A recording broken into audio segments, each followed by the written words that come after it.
राहुल गांधी और सोनम वांगचुक दो अलग अलग राहों से निकले हुए चेहरे आज लद्दाख के जद्दोजहद के केंद्र में आकर खड़े हो गए हैं। राहुल गांधी संसद से लेकर सोशल मीडिया तक केंद्र सरकार पर सबसे तेज हमलावर बने हुए हैं, तो सोनम वांगचुक भूख हड़ताल और आंदोलन से लद्दाख की आवाज को राष्ट्रीय मंच तक पहुंचा रही हैं।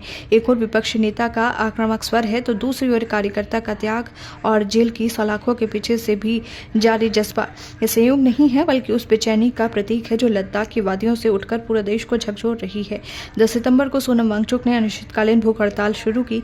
उनकी मांग थी कि लद्दाख को संवैधानिक गारंटी दी जाए, उसे राज्य का दर्जा मिले और संविधान की 6ठी अनुसूची में शामिल किया जाए। उनकी अपील थी कि स्थानीय लोगों के संसाधनों और संस्कृति की रक्षा के लिए ये कदम जरूरी है। लेकिन 24 सितंबर को हालात अचानक बिगड़ गए। शांतिपूर्ण विरोध प्रदर्शन हिंसक हो गए। स्थानीय भाजपा कार्यालय और सरकारी वाहनों में आगजनी हुई और सुरक्षा बलों से झड़प में 4 लोगों की मौत हो गई। 80 से ज्यादा लोग घायल हुए।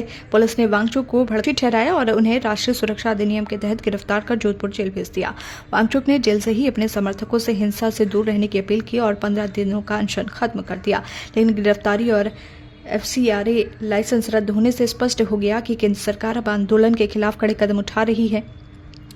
सुरक्षा एजेंसियों ने यह भी दावा किया है कि वांगचुक के संपर्क में एक पाकिस्तानी खुफिया अधिकारी था और उनके भाषणों में अरब स्प्रिंग और नेपाल की जनसेट क्रांति का उल्लेख भीड़ को भड़काने का कारण बना। इसी बीच राहुल गांधी ने केंद्र सरकार पर तीखा हमला बोला। उन्होंने कहा कि लद्दाख की संस्कृति और परंपराओं पर BJP RSS का हमला है। 4 युवाओं की हत्या और सोनम वांगचुक की गिरफ्तारी को उन्होंने लोकतंत्र के खिलाफ दमन करार दिया है। एक्स पर उन्होंने लिखा, हत्या बंद करो, हिंसा बंद करो, धमकी बंद करो, लद्दाख की आवाज सुनो और उन्हें 6ठी अनुसूची में शामिल करो। राहुल का यह बयान सिर्फ विपक्ष की राजनीति भर नहीं है, बल्कि लद्दाख के जनमानस के गुस्से को राष्ट्रीय स्तर पर गूंज देने वाला था। दूसरी ओर सरकार का कहना है कि लद्दाख के मुद्दे पर बातचीत की अधिकार प्राप्त समिति, उप समितियों और अनौपचारिक चैनलों के जरिए संवाद पहले से ही चल रहा है, लेकिन लद्दाखी जनता का विश्वास टूटता दिख रहा है।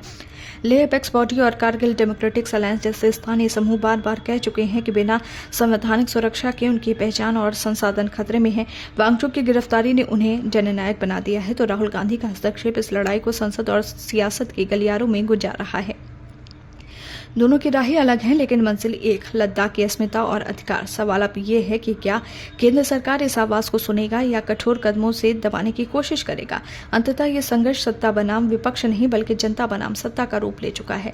लद्दाख के शांतवादियों में उठी ये पुकार अब हिमालय की चोटियों से गूंजते सवाल की तरह है। क्या लोकतंत्र में असहमति की कोई जगह बची है या हर आवाज सलाखों और आरोपों में कैद कर दी गई है।